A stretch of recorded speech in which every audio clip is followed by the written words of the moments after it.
ये आकाशवाणी रायपुर है। छत्तीसगढ़ी समाचार बुलेटिन के संग स्मिता शर्मा के जय जोहार।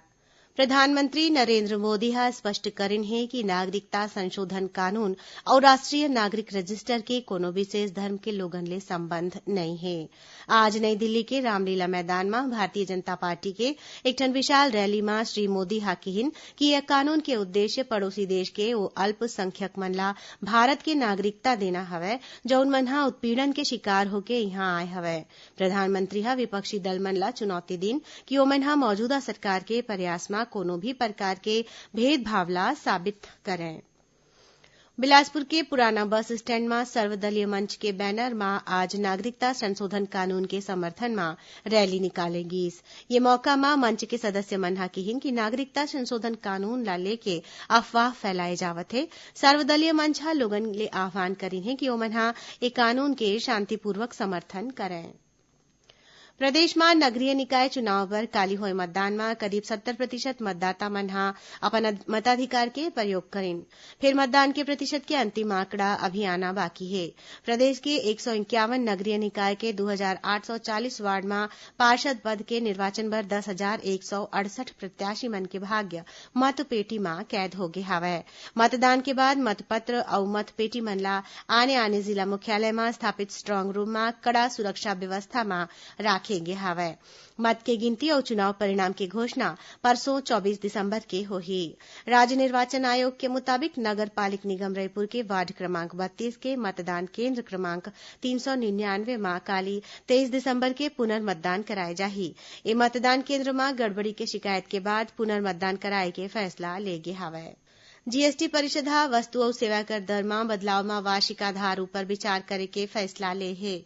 बिहार के उप मुख्यमंत्री और आईजीएसटी बर मंत्री समूह के संयोजक सुशील कुमार मोदी हा बताइन कि अब बछर में एक घाव दर में बदलाव ऊपर विचार करे जाही और जब तक राजस्व संग्रह में स्थिरता नहीं आ जाए तब तक जीएसटी दर मन में परिवर्तन की संभावना नहीं है। श्री सुशील मोदी हा कहिन के निकट भविष्य में दर के स्लैब में घलो बदलाव के उम्मीद नहीं है। ओमन हा नई दिल्ली में भारत 50 खरब डॉलर की अर्थव्यवस्था की रूपरेखा विषय में फिक्की के वार्षिक सम्मेलन में बोलत रहीन। प्रदेश में राम वनगमन परिपथ के महत्वपूर्ण स्थल मन ला पर्यटन स्थल के रूप में विकसित करे जाही। राज्य शासन हा पहली चरण में सीतामढ़ी, हरचौका, रामगढ़, शिवरी नारायण, तुरतुरिया, चंदखुरी, राजिम, सिहावा के सप्तऋषि आश्रम, जगदलपुर और सुकमा जिला के रामा रामला पर्यटन परिपथ के रूप में विकसित करे जाए के फैसला ले हवय। एखर ले प्रदेश के पर्यटन ला नवा पहचान मिलही। पर्यटन मंत्री ताम्रध्वज साहू हा आज आरंग विकासखंड के ग्राम चंदखुरी में राम वनगमन परिपथ और माता कौशल्या मंदिर परिसर के जीर्णोद्धार और सौंदर्यीकरण काम के भूमि पूजन करें। राजधानी रायपुर में अवैया 27 दिसंबर ले आयोजित 3 दिवसीय राष्ट्रीय आदिवासी नृत्य महोत्सव के तैयारी जोर शोर ले चलत है। संस्कृति विभाग के सचिव सिद्धार्थ कोमल परदेसी हा अधिकारी मन संग आज साइंस कॉलेज मैदान जाके ये आयोजन के तैयारी के जायजा लीन और जरूरी निर्देश दीन। एति राष्ट्रीय खनिज विकास निगम एनएमडीसी हा स्वयं ला एमा जोड़त नृत्य महोत्सव पर 7.5 करोड़ रुपया की सहायता राशि प्रदान करे हैं। एनएमडीसी के सीएमडी एन बैजेंद्र कुमार हा इस संबंध में डिमांड ड्राफ्ट मुख्यमंत्री भूपेश बघेल ला सौंपिन है।